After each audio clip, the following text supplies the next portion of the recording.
It's a little-known secret, but for more than half a century, a dark cloud has been looming over modern science. Here's the problem.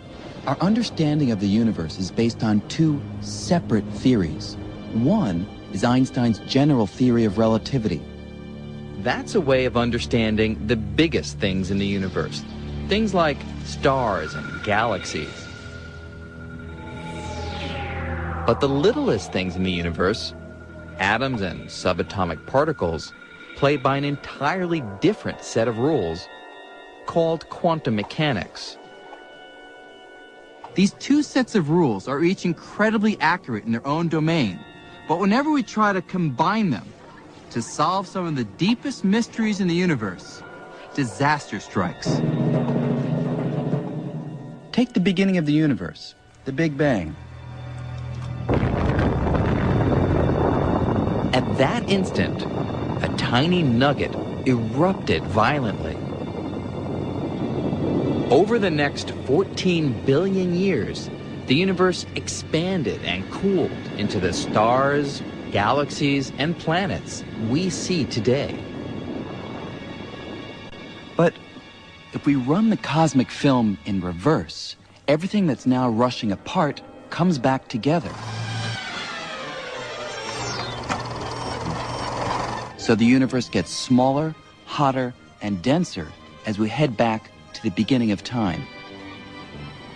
As we reach the Big Bang, when the universe was both enormously heavy and incredibly tiny, our projector jams. Our two laws of physics, when combined, break down. But what if we could unite quantum mechanics and general relativity and see the cosmic film in its entirety? Well, a new set of ideas, called string theory, may be able to do that. And if it's right, it would be one of the biggest blockbusters in the history of science.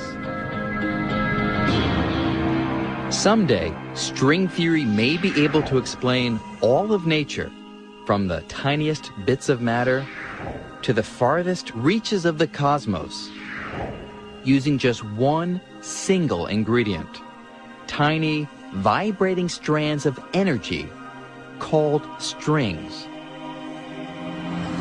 But why do we have to rewrite the laws of physics to accomplish this? Why does it matter if the two laws that we have are incompatible? Well, you can think of it like this. Imagine you lived in a city ruled not by one set of traffic laws, but by two separate sets of laws that conflicted with each other. As you can see, it would be pretty confusing.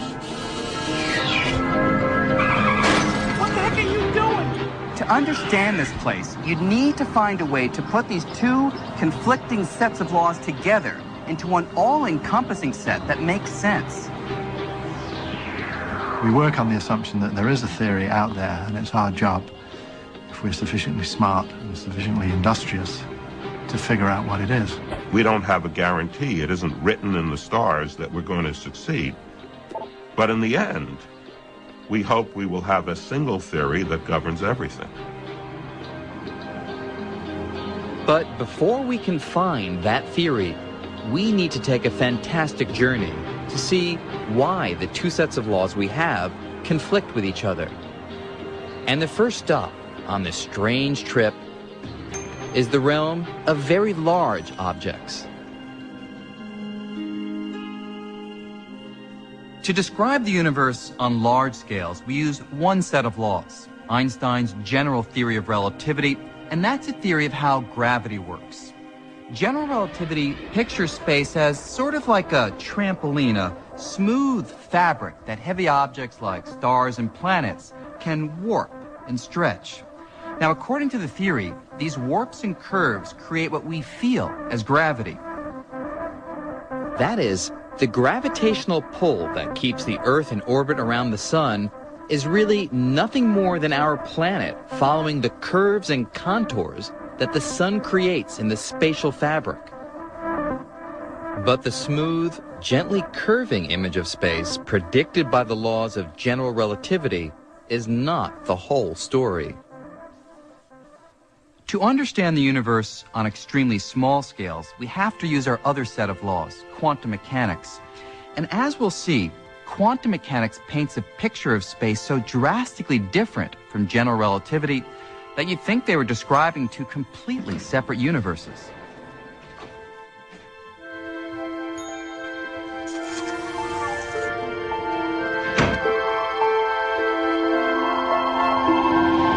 To see the conflict between general relativity and quantum mechanics, we need to shrink way, way, way down in size. And as we leave the world of large objects behind and approach the microscopic realm, the familiar picture of space, in which everything behaves predictably, begins to be replaced by a world with a structure that is far less certain. And if we keep shrinking, getting billions and billions of times smaller than even the tiniest bits of matter, atoms and the tiny particles inside of them, the laws of the very small, quantum mechanics, say that the fabric of space becomes bumpy and chaotic. Eventually, we reach a world so turbulent that it defies common sense. Down here, space and time are so twisted and distorted that the conventional ideas of left and right, up and down,